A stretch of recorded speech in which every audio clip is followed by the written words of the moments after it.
धनशक्ती, माझी लढाईच धनशक्ती विरुद्ध जनशक्ती अशी आहे.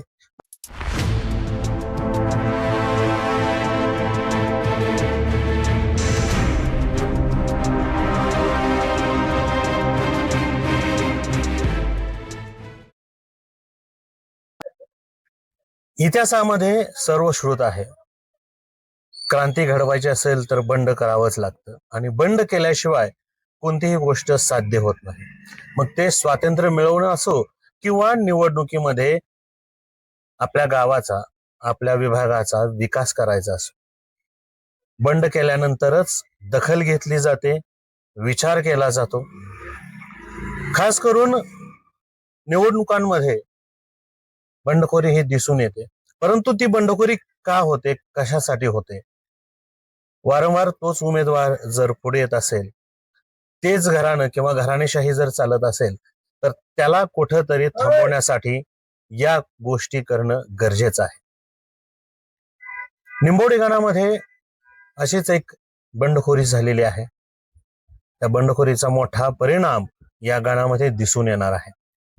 खरं तर याला बंडखोरी म्हणायचं का, हाही प्रश्न आहे. कारण एक युवक जर स्वतःच्या गणासाठी, स्वतःच्या गणातील विकासासाठी जर पुढाकार घेत असेल, तर त्याला बंडखोरी न म्हणता प्रस्थापितांच्या विरुद्ध बंड म्हणायला हरकत नाही. चला जाणून घेऊयात नेमकं बंडखोरी करण्याचं कारण काय. आपली उमेदवारी पक्षाकडून न देता अपक्ष म्हणून उमेदवारी अर्ज भरला आहे आणि समोर काय उद्दिष्ट ठेवलेलं आहे. नमस्कार. नमस्कार. विक्रमजी, आपण एका मोठ्या पक्षाचे कार्यकर्ते, निष्ठावंत कार्यकर्ते, अगदी पायाला भिंगरी लावून तुम्ही पळलेला आहात. पण आज ही परिस्थिती का आली की स्वतःचा अर्ज अपक्ष म्हणून तुम्ही ठेवलेला आहे? स्वतःचा अर्ज अपक्ष ठेवण्यापाठीमाग तसं कारण मला न विचारता तसं नेते मंडळीने द्यायला पाहिजे. कारण माझी निष्ठा पडळकर साहेबांच्या पायाशी कायम आहे. कारण ज्या ज्या वेळी अन्याय झाला त्या त्यावेळी मी साहेबांच्या शब्दाखातर, साहेबांचा शब्द हा माझ्यासाठी अंतिम आहे, त्या साहेबांच्या शब्दाखातर मी माघार घेतली, ग्रामपंचायतला घेतली. ज्या ज्या वेळी साहेबांनी मला सांगितलं विक्रम तू थांबायला लागते, त्या त्यावेळी मी थांबलोय. हा प्रश्न साहेबांना विचारायला पाहिजे. वास्तविक पाहता साहेबांनी असं का केलं? पण आज तुम्ही अपक्ष ठेवलेला आहे. काल अर्जाची छाननी होती, त्यावेळेस पार्टीच्या वरिष्ठ नेत्यांकडून आपणाशी काही संवाद झाला का?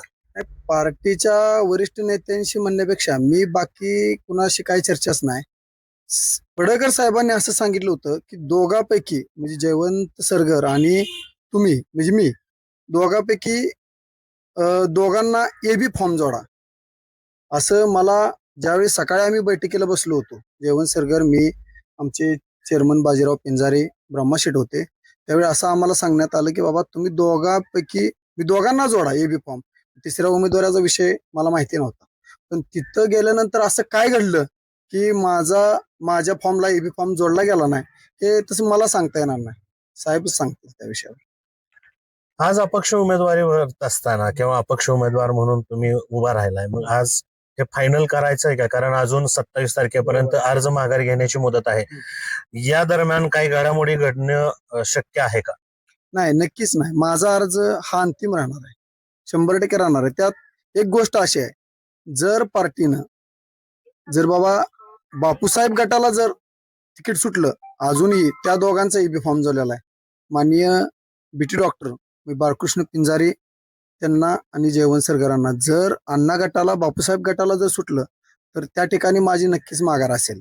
पण जर जयवंत सरगरला दिलं तिकीट किंवा पार्टीने एबी फॉर्म जोडला तर मी कोणत्याही प्रकारे काही झालं तर माघार घेणार नाही.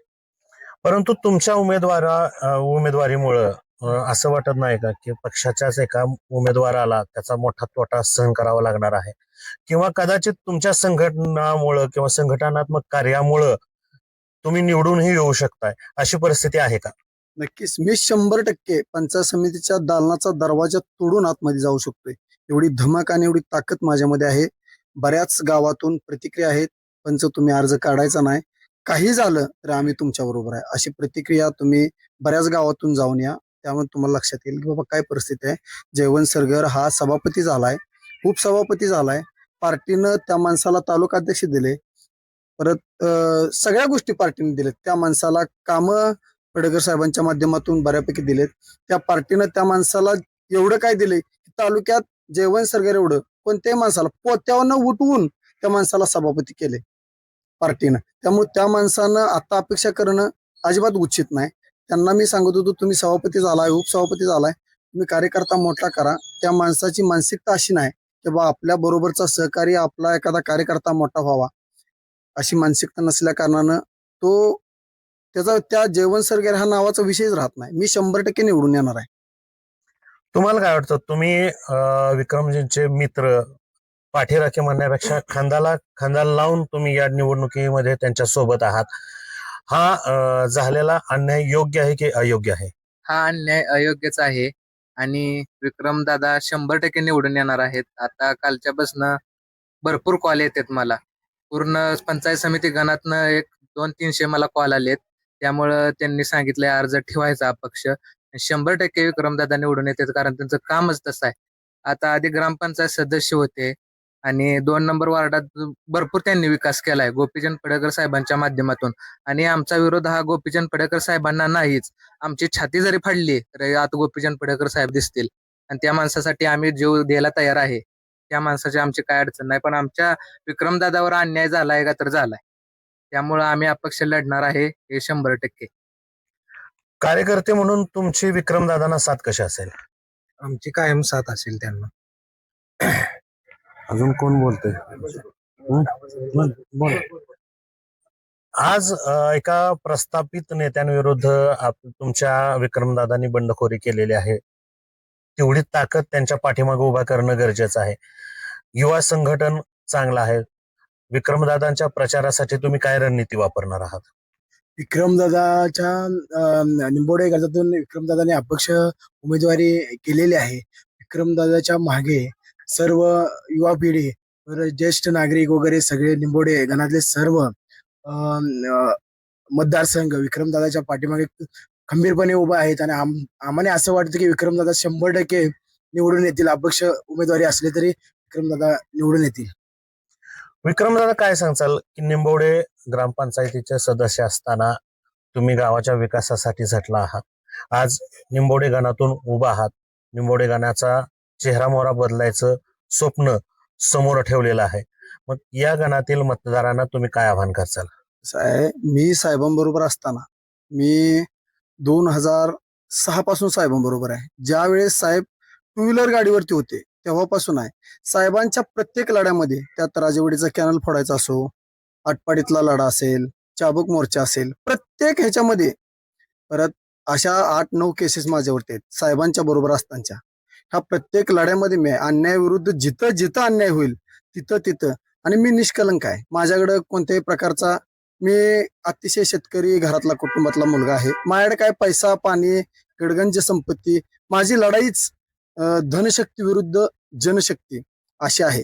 आणि प्रत्येक वेळेस मी हेच काम असं नाही, जे काम पडतं, जे काम कार्यकर्ते सांगतात, लोक सांगतात, त्या कामाला प्रत्येक वेळेस मी अग्रेसर असतोय. त्यामुळे हेच काम असं नाही. मी ग्रामपंचायत सदस्य असताना माझ्या वार्डामध्ये पडळकर साहेबांच्या माध्यमातून 32 लाखाचं काम केले. त्यामुळं मला कोणत्याही प्रकारचं काम असू द्या, काही असू द्या, कुठल्याही लेवलचं, ते कामाला मी कधी पाठीमागे बघत नाही. आपली कायम अग्रेसर भूमिका असत्या. त्यामुळं काय पंचायत समिती गण जी लोक सांगतील ते काम आपण करत असतो. ही लढाई धनशक्ती विरुद्ध जनशक्ती आहे आणि ज्यावेळेस जनशक्तीचं आंदोलन उभा राहतं त्यावेळेस क्रांतीही घडते. येणाऱ्या 5 तारखेला याचं उत्तर मिळेल आणि जर हे उलटफेर झाले तर याचं नवल वाटायला नको, कारण जनशक्ती एका बाजूला समर्थपणे खंबीरपणे उभी आहे.